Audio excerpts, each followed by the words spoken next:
I visited Buzzy Levine's Lark Street Music in Teaneck, New Jersey, where I met his chief repairman, Davlin.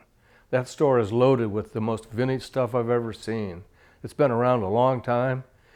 While I was there, I used my iPhone to take some videos and bring them back to you.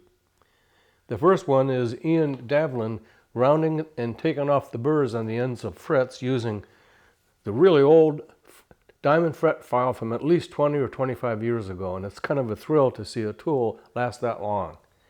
Today's version is a little bit different in shape. It's called offset because you can get higher up off the frets when you're up by the body, your knuckles don't hit.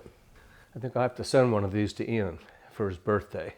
This is Ian Davlin, repair staff from Lark Street Music. I'm going to show you how I do fret ends with a StewMac diamond fret file. How long have you had that file? I've had this since 1993. Okay, so after the filing, we're going to take the burr off that is produced by the filing edge. We're also going to roll it just a little bit to make it more comfortable, and I do this with the diamond file, and it's more of a rolling motion.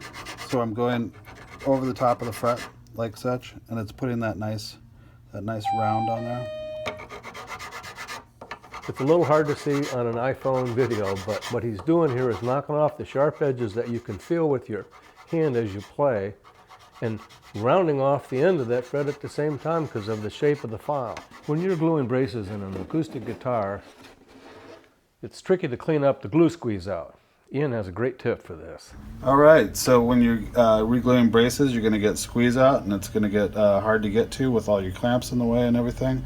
So what I do is a copper rod, dowel, hole in the dowel, Q-tip goes in the hole, Q-tip goes into the glue pot. You come in here, get in there and get your glue squeeze out. And the nice thing about this is you can bend it into any configuration that you want to get into any spot of the guitar. You can even get it figured out to where you can come back in and get the backside of a bridge plate if you want. All right, so this is an Adams Brothers guitar from 1897. Inside of the guitar there's an inscription that says this was their 2000th guitar, and it was the first one of this dimension that they made. It was kind of I think a one-off deal. Not much is known about the Adams guitars, but this one had a headstock that was in such disrepair that the headstock actually just needed to be replaced. Normally I re-glue headstocks and it's pretty standard guitar repair, but this one was just damaged beyond any salvaging, so we replaced the headstock. That's the joint in that area? Yep, that's the joint. There's the joint in here. Boy, that's a good touch-up of grain work in there. There's an angled scarf joint there, perfectly grain matched. If you've never seen this method of putting strings on a guitar, watch Ian. This is a method that he learned from his teacher, Ken Cartwright, in Salem, Oregon.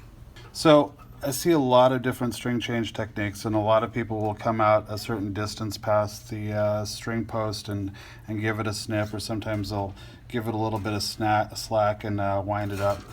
But the thing that I do is I give it the wraps that I want. 3 wraps for the G string. Stick it through the hole. Give it a little snug pull. And then you're up to pitch. Thanks, Ken. It served me well.